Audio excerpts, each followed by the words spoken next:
کسی متمدن قوم کے لیے بھی، کسی ملک والوں کے لیے بھی، کسی ترقی یافتہ یا کسی سائنٹسٹ اور کتنے بڑے ہی دماغ والوں کے لیے شریعت کا نظام اتنا کھلا ہوا ہے صحابہ کے ذریعے، صحابہ کے صدقے میں، کہ ان کو اس دین شریعت کے اندر میں کسی چیز کی کجی اگر کوئی راستہ ڈھونڈنا چاہے تو عرض مرض کی دوا شریعت مصطفیٰ میں موجود ہے۔ ہر تہذیب و تمدن کی انتہا کا اگر نسبت اگر دیکھی جائے گی تو شریعت مصطفیٰ میں آج تک اس پر تحقیقیں ہو رہی ہیں، آج تک تحقیقیں ہو رہی ہیں صحابہ کے نظریات اور صحابہ کرام کے افعال و اعمال کے اوپر کہ اس کی کیا حکمت تھی، اس کی کیا حکمت تھی، اس کی کیا حکمت تھی۔ دو جہاں کے مالک میرے آقا نے ان جو کی روٹی کھانے والے، سوکھے ٹکڑے کھانے والے ان صحابہ کرام کو ایک طریقہ سکھایا تھا کہ کھانے کے بعد اپنی انگلیوں کو صاف کر دیا کرو، چوسا کرو۔ تحقیق کرنے والے آج کے سائنٹسٹ بھی کہہ رہے ہیں، میڈیکل لائن والے یہ کہتے ہیں کہ جب آدمی کھانا کھاتا ہے تو پنجوں سے اور چمچوں سے کھانے کا رواج ہے مغربی تہذیب میں، لیکن پہنچیں گے وہیں پر۔ اور یہ تحقیق ہو چکی ہے کہ جب آدمی اپنے ہاتھ سے کھاتا ہے، معذوری الگ بات ہے، جب ہاتھ سے کھاتا ہے تو انگلیوں کے اندر میں سے ایک کاربن اور ایک گیس ایسی نکلتی ہے جو ذو ہاضمہ ہوتی ہے۔ کیا ہوتی ہے؟ ہاضمہ کرواتی ہے۔ اور جب آدمی انگلیاں چوستا ہے کھانے کے بعد میں تو پھر وہ گیس اس کے کھانے کو ہضم کرنے کے لیے مفید بنتی ہے۔ اور جب اپنے ہاتھ سے کھائے گا اور سنت کے مطابق میں چاپ کر کھائے گا اور اپنے پیٹ کے 3 حصے کرے گا۔ آج ان چیزوں پر ریسرچ کیا ہے میڈیکل والوں نے اور اس طریقے پر پہنچے کہ یہ کیا 1500 برس پہلے کے یہ نکات ہیں۔ آج بھی طب نبوی ہے میرے آقا کے جو جڑی بوٹیوں کا اور جو فارمولے ہیں، سائنٹسٹ اسی کو ایک ایک لے کر تحقیق کر کے دنیا میں نام کما رہے ہیں۔ یہ نہیں ہو رہا کہ ان کی ترقیات کی وجہ سے وہ چیز بھی ہمارے احادیث پہ نہیں، بلکہ اب سائنٹسٹوں کا رخ بدلا ہوا ہے کہ ایک ایک میرے آقا کی ایک ایک سنت کو اور ایک ایک عمل کو لے رہے ہیں اور اس کے اوپر تحقیق کر کے دنیا میں ان کا نام ہو رہا ہے۔ یہ چیز کیسی؟ یہ چیز کیسی؟ ایک سائنٹسٹ کا نظریہ یہ ہوا کہ حرارت، گرمی تو کسی فارمولے کے لیے ضروری تھا کہ لیب کے اندر میں ساری کوششیں کر چکے ہیں، لیکن وہ گرمی اس کے اندر میں پیدا نہیں ہو رہی ہے۔ تو کسی سائنٹسٹ کا دماغ اس طرف میں گیا کہ اس فارمولے کو میں مکمل کروں گا، اور گیا اس نے، اور جانے کے بعد 2-3 پتھر کے ریت کی ذرات جو رہتے نا اس کو اس فارمولے میں ڈال دیا تو فوراً اس کو فارمولہ کمپلیٹ ہو گیا۔ تو لوگوں نے کہا، سائنٹسٹوں نے کہا کہ آخر ہم تو پریشان ہیں کہ اس فارمولے کی کامیابی تم کو کیسے ملی؟ تو کہا کہ کچھ نہیں، میرے سامنے وہ حدیث آئی کہ اللہ تبارک و تعالیٰ جہنم کے اندر میں ایک انگریز ہے اور وہ فارمولہ یہ سنا رہا ہے کہ تم اس فارمولے میں تم کامیاب کیسے ہوئے اس کے لیے۔ تو بولے کہ میرا دماغ میں ایک دم یہ بات آئی کہ جہنم میں انسان اور پتھر جہنم کی غذا ہوں گے، آگ ان سے سنگائی جائے گی اور آگ گرم ہوتی ہے۔ تو میں نے فوراً اس کے اندر میں کوئی اور کیمیکل، کوئی اور چیز نہیں ملائی، بلکہ میں نے 3 ذرات لوہے کے ریتی کے اس کے اندر میں ڈال دیے، فارمولہ کامیاب ہو گیا۔ کس باتوں کے اوپر؟ اب دنیا ترقی کی طرف میں جا رہی ہے تو یہ نہیں کہ وہاں کامیابی مل رہی ہے تو اس کو لا کر شریعت میں ڈھونڈو۔ مسلمان بیوقوف ہے اس معاملے میں، بڑی حماقت کے ساتھ میں کہ سائنس یہ ترقی کی لیکن ہماری شریعت میں یہ ہے نہیں۔ اب ان کا رخ بدل گیا، محنت ضائع نہیں کر رہے ہیں وہ، بلکہ یہاں کی ایک چھوٹی چھوٹی چیز کو لے کر، سنتوں کو لے کر اس کے اوپر تحقیق کر کے دنیا کے ترقی کے مہر سویا پر وہ پہنچ رہے ہیں۔ کامیابیاں ان کے قدم چوم رہی ہے، کامیابیاں۔ اسی طریقے سے آج دنیا کے اندر میں میڈیکل لائن کے اندر میں سب سے زیادہ ریسرچ سنتوں پر ہو رہا ہے، سنتوں پر ہو رہا ہے۔ کتے کے کاٹنے کا جو انجیکشن بنایا گیا تھا سب ناکام ہو رہے تھے۔ اسی طریقے سے بڑی بڑی بیماریاں جو ہے، ایڈس ہے، یہ کرونا ہے اور یہ ہے، ان بیماریوں کے بارے میں وہ لوگ ناکام جب ہو رہے تھے، ان کی تحقیقیں اب ترقی کی طرف میں جانے کے بجائے، اپنی تحقیقات کے بجائے وہ لوگ حدیث کی طرف آنا شروع کریں۔ نہیں، علاج ہے تو یہاں پر ہے، علاج ہے تو یہاں پر ہے، یہاں سے ان کو بڑی آسانی کے ساتھ میں وہ لوگ تو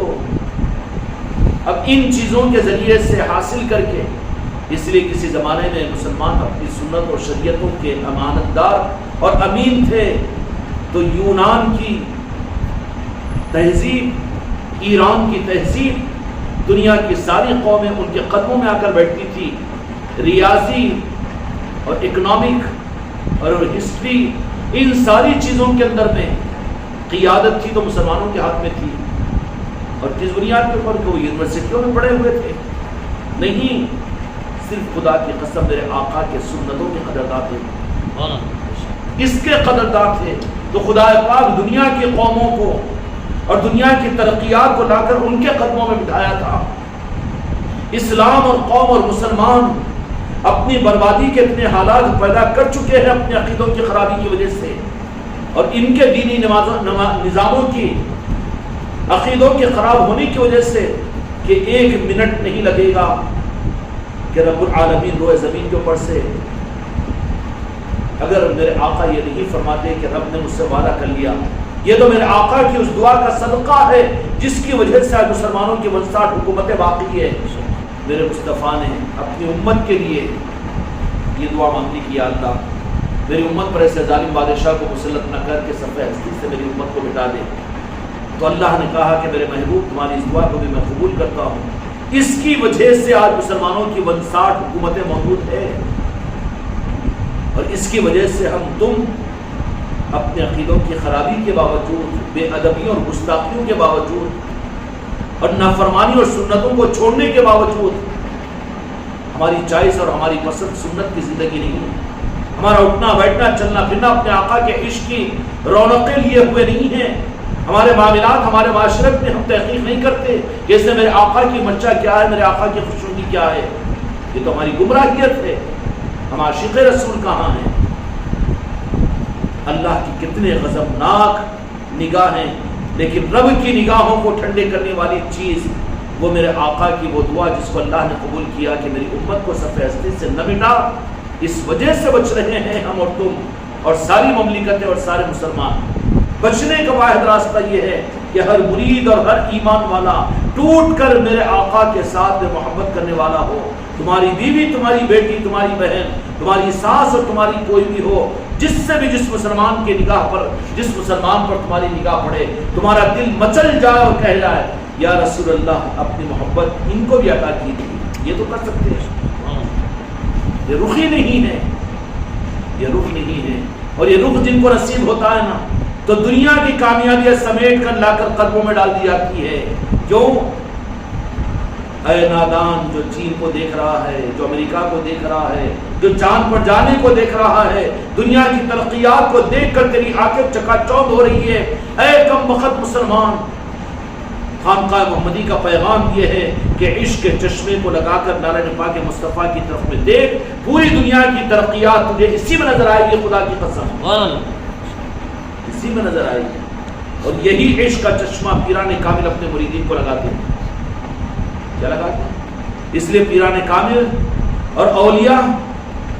دنیا پر مٹکنے والے نہیں ہوتے۔ ارے کتنا ترقی کر لیا انہیں، یہ کیسا ملک ہے، کتنا اچھا گھر بنا لیا انہیں، اور یہ کیسا ہو گیا، یہ کتنی مرسڈیز کار، روک کے رہتا ان کے پاس۔ اس لیے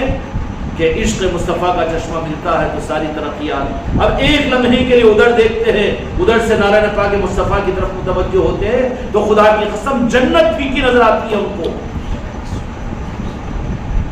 جنت سے ان کا رخ مڑ جاتا ہے، حوروں سے ان کا رخ مڑ جاتا ہے، وہاں کے باغیچوں سے ان کا رخ مڑ جاتا ہے، دور دور تک دھیان نہیں آتا جنت کے خواہشوں کا۔ پیران کامل کا صرف کام یہی ہوتا کہ نسبت تو ملی ہوئی ہے، مسلمان ہے، کلمہ پڑھنے والا ہے، آقا کا نام لیوا ہے۔ اب وہ جب آتا ہے ان کے پاس مرید بننے کے لیے، اس کا وہ چشمہ بتانے کی کوشش کرتے ہیں کہ نکال عشق مصطفیٰ کا چشمہ۔ اور عشق مصطفیٰ کیا ہے؟ بن دیکھے ان سے محبت کرنا، نہیں دیکھا نا۔ اور یہ چشمہ صرف اولیاء کو اور آل رسول کو ملا ہوا ہے، علم والوں کے پاس میں نہیں ہے، یہ شریعت ظاہرہ والوں کے پاس میں نہیں ہے، ان کے پاس میں نہیں ہے وہ چشمہ۔ اس لیے کہ آئی اسپیشلسٹ الگ ہوتے ہیں نا، یا کارڈیالوجسٹ کو جا کے آپ کا آپریشن کرو بول کے بیٹھ جاتے ہیں کہ وہاں پر انہیں کیا کریں گا بیچارہ، اس کے پاس میں نہیں ہے، وہ اس کا انٹینشن نہیں ہے، اس کا فیلڈ نہیں ہے، وہ فیلڈ تو ہے وہ فیلڈ والوں کے پاس میں۔ وہ آل علی اور اولاد علی کے پاس میں ہے کہ جہاں پر کیا کرتے ہیں وہ مسلمان اگر آ جائے تو اس کو منافقت کا چشمہ نکال دیتے ہیں، بدعقیدگی کا چشمہ نکال دیتے ہیں، اور جب قابل بن جاتا ہے جب تک محنت کرتے رہتے ہیں، جو طلب کے ساتھ میں سچی طلب کے ساتھ میں آئے اس کو تو کہیں اور تو بھی بھیج دیے گی، بھیجے نہیں، اپنا غلام بنا کر وہیں پر رگڑائے، کیا کیے وہیں پر رگڑوایا، اپنا بندہ بنایا، پہلے اپنا بندہ بنایا، کیا ہوا پھر اس کا پھر پیران طریقت یہ کرتے کیا ہے، یہ سب کروا کر اس کی آنکھوں پر چشمہ لگا دیتے ہیں، کون سا چشمہ؟ عشق مصطفیٰ کا، میرے آقا کے عشق کا چشمہ، اس کے قابل پہلے آنکھ بنا کر بعد میں چشمہ لگاتے ہیں، نہیں، اب آپشن کی ضرورت ہے، موتیا بند ہے، خالی چشمہ لگا کے کرو گے تو ٹھوکر کا گر جاتا بیٹا، نہیں گرتا، بجائے اس کے پھر اس کا علاج کریں گے، پردہ اگر چاک کرنا ہے تو پردہ بھی چاک کریں گے، اس کے بعد پھر چشمہ دیں گے یا لینسز لگائیں گے، وہ سب کے بغیر پہلے لینسز اوپر لگا دو خالی بولو تو کیا وہ مارکس سے ہی جو ناک پہ لگا رہے کرونا والے نہیں ہے، وہ اس کے وہ طریقے نہیں ہوتے، اس کے طریقے کے اعتبار سے ان کو لینسز اور ان کو چشمہ ڈیسائیڈ کیا جائے گا کہ اگر اس کو عشق مصطفیٰ کا چشمہ دینا ہے تاکہ دین و دنیا میں اس کو سرخرو کرنا ہے اور اس کو قابل بنانا ہے کہ اس کا رخ دنیا سے ہٹ جائے، اس کا رخ دنیا کی دیکھ کر چکا چوندھ ہونے والی چیزوں سے، وہ تو کہے یہ کیا ہے، ارے یہ کیا ہے جی نہیں معلوم تم کو، کسرا کا محل ہے، مٹی سے والا مٹی میں ملنے والا بابا کہیں کہا کسرا کا محل ہے، ارے نہیں یہ بل کلنٹن کا وائٹ ہاؤس جس میں رہتا تھا، کہاں ہے انہیں پھر مرغا چلے گا تو پھر میں ادھر کیا کرنا ہے، انہیں چلے گا تو میں رہنے کا کہ مارو ڈال، اور یہ اکرام اور پیران کامل جو ہوتے ہیں ان کی نظر میں، اس لیے پیر کامل کی پہچان یہ ہے کہ اس کی نظر میں سونا اور مٹی برابر ہو، پیران پیر غوث اعظم نے فرمایا، پیر کھیل و تماشا نہیں ہے، آلے ڈال کر چھپے پھیر لے کر اپنے آپ کو پیر کہنا نہیں، بلکہ جن کو بنایا جاتا ہے جو سچے رخ کے ساتھ میں چلتے ہیں نا، حقیقت میں ان کی نظروں کے اندر میں دنیا بالکل نظروں سے گر جاتی ہے، ان کے پاس دنیا کی طرف میں دنیا للچائے ہوئی چمک کے ساتھ میں آتی ہے، لیکن وہ التفات نہیں کرتے، دنیا تو دنیا کیا بلکہ پیران کامل کی پہچان یہ ہے وہ جنت کو بھی ایک لخت کے لیے بڑی نظروں سے دیکھنے کو تیار نہیں ہوتے، عاشقین مصطفیٰ کو مرنے کے بعد میں جن کو جنت بتاتا نا اللہ میاں، ویسے ہی اس کے جو ہوتے ہیں نا ان کو دے دیتا ذرا پاس، رہتے نا بڑے بڑے فنکشن وہ بڑے بڑے میٹنگس وغیرہ، تو اس میں ایک الگ اسپیشل کارڈز رہتے ہیں، کارڈز بتائے بولے تو کسی کو انٹرنس نہیں مرینوں جا سکتے، ویسے ہی اولیاء کو غوث و خواجہ کے سچے نمائندوں کو انٹرنس رہتا ہے، وہ جنت میں جا کے آتے ہیں، ہاں وہ عام لوگوں کے لیے ہے کہ جنت میں جو داخل ہوگا وہ نکلے گا نہیں، حق کے نظاموں کے اندر جو رہتے ہیں پیران کامل کے نظام جو رہتے ہیں کیا ہوتے ہیں، جو وہ مرید کو محنت کرتے ہوئے جو مسلمان ہیں، جو نفاق کا بدعقیدگی کا چشمہ اس کے آنکھوں پر لگا ہوا ہے، خوش ہو رہے ہیں نا کہ بدعقیدے بولو تو منافق بولو تو، لیکن پیران پیر غوث اعظم جن کی آج 11ویں شریف ہے، ان کے تعلیمات میں دیکھو تو پوری تعلیمات میں اے منافق اے منافق اے منافق، اپنے نفس کو بھی مخاطب کرتے اور مخاطبین کو بڑے بڑے جید علماء کو اے منافق کو اپنے نفاق کو پہچانو، اب تو اگر بول دیا تو ہم کو تو منافق بنا دیں گے، مرید کیا بنے تھے، لیکن پیران پیر غوث اعظم مصطفی رحمۃ اللہ اپنی مجلسوں کے اندر میں مخاطب کر کے بعض اوقات ایک کا نام لے کر کہتے تھے کہ تو منافق ہے، اور کہو تو یہ فرماتے تھے، یہ پیران پیر کا مقام تھا کہ اگر برا لگ رہا ہو تو میں تم کو تمہاری حقیقت کو تمہارے سامنے کھول کر بتا دوں گا، اور کس بات کے اوپر کہ منافق کیوں کہتے تھے، منافق کیا ہے، دل میں ہو زبان پہ ہو، تو ماننا پڑے گا نا بھی میں بھی تم بھی منافق ایسے ایک ہے کیا، وہ تو اللہ ہی جانے، مگر ہے کیا ہے نہیں ہے نا، بلکہ پہچاننا مشکل ہو جاتا ہے یہ دنیا میں اور وہ دنیا کے اندر بھی، تو منافق اپنے آپ کو بولے تھے، منافقوں سے مخاطب کیا کرتے تھے، ظالموں سے مخاطب کیا کرتے تھے، ظالموں سے مخاطب کیا کرتے تھے، کیوں؟ تاکہ احساس ہو جائے، جھنجھوڑے تو دل اور ظرف۔ اور جب ہوتا تھا اس طرح کے مجلس سے پیران پیر غوث اعظم کی، تو پھر بعض اوقات تو 73 جنازے نکل گئے آپ کی مجلسوں میں۔ ایک مرتبہ علماء عراق آئے، بغداد آئے، اور آ کر بڑے بڑے علماء کے آج تک امتحان لیں گے، ان کو ٹھکانے لگائیں گے، نعوذ باللہ علیہ بسم اللہ، اس ارادے کے ساتھ میں 23 علماء محدثین و مفسرین آئے اور کہا کہ آج ان کا شورا چل رہا ہے نا۔ اب حسد کے اندر میں آئے پیران پیر کی خانقاہ کے اندر میں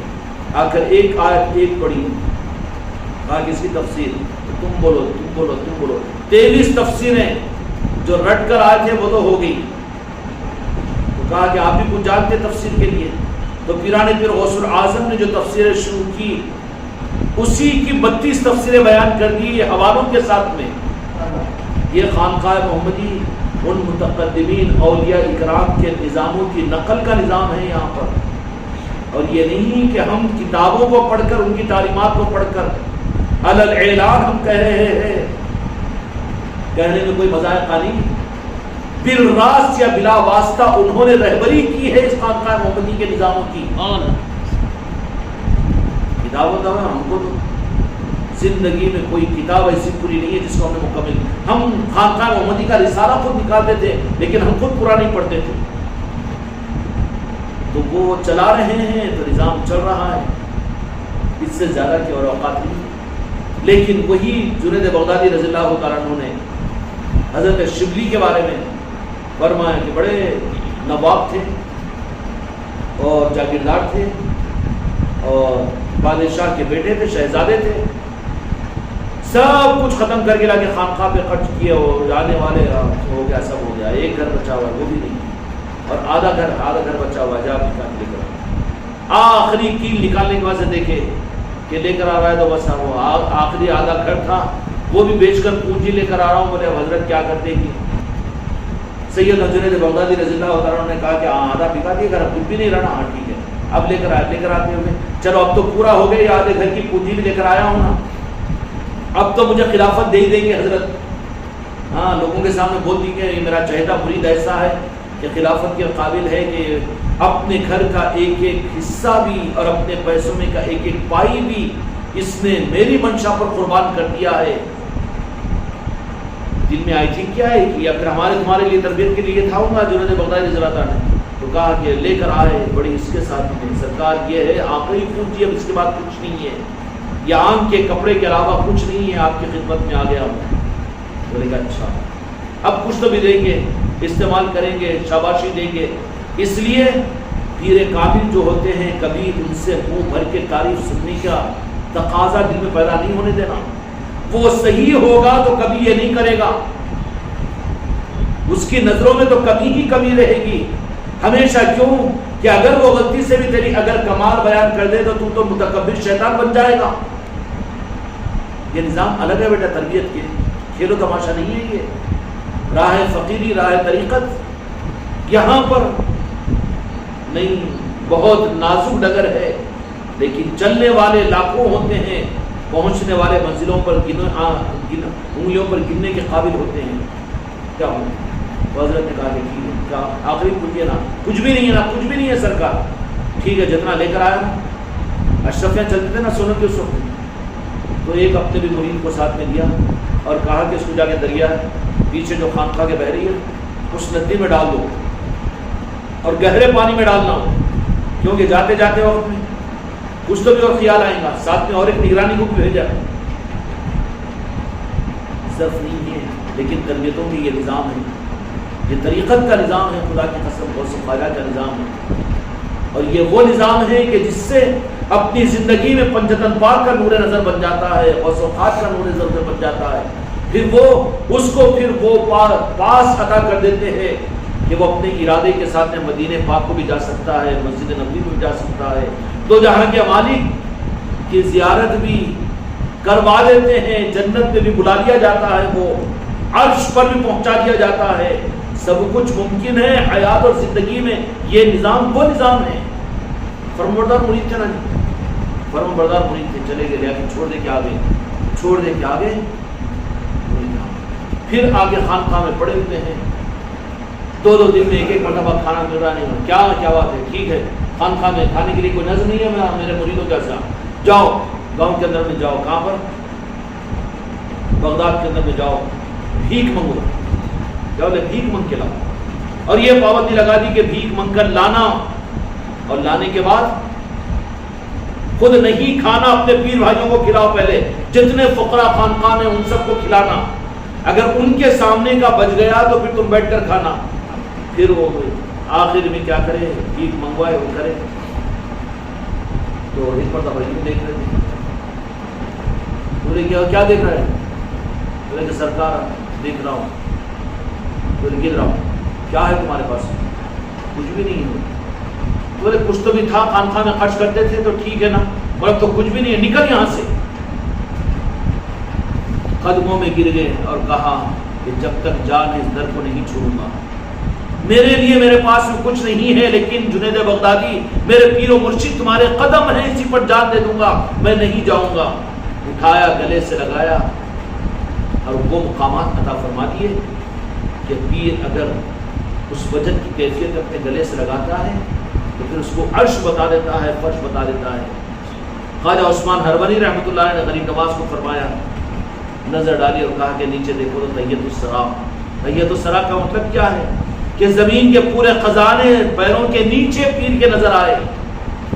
یہی تو ہے دنیا کی کامیابیاں، پیر کے قدموں کے نیچے نظر آئے جس کو۔ اور پیر کے قدموں کے نیچے کا مطلب کیا ہے؟ وہ نسبت ہوتی ہے نارن پاک مصطفیٰ پر۔ وہ مرید نہیں ہے جس کو پیر کے قدم مل جائے اس کے باوجود دنیا پر راج ٹپکائے وہ، پھر دنیا کا بھکاری بنے وہ نہیں۔ اب کچھ نہیں چاہیے، اس سے زیادہ کی اوقات نہیں ہے۔ یہ ہے حق کی پہچان، حق کے راستے۔ پیر کامل یہی کرتا ہے کہ اس کی آنکھوں پر سے منافقت کا، خود غرضی کا، بدعقیدگی کا چشمہ نکال دیتا ہے، اور آپریشن کرتا ہے، صاف کرتا ہے، ڈراپ ڈالتا ہے، اور ڈالنے کے بعد میں پھر اس کے آنکھوں کے اوپر عشق مصطفیٰ کا چشمہ لگا دیتا ہے کہ پھر وہاں پر سوائے میرے مصطفیٰ کے نالے پاک کے کوئی حاجت، کوئی تمنا، کوئی چاہت اس کے پاس ہے باقی ہی نہیں رہتی۔ اپنے ظرف کے اعتبار سے مجھ کو رات کو اس خانقاہ کے نظام سے فیض حاصل کرنا ہے۔ اللہ تعالیٰ ہم سب کو استقامت کا فرمائے۔ لا الہ الا اللہ۔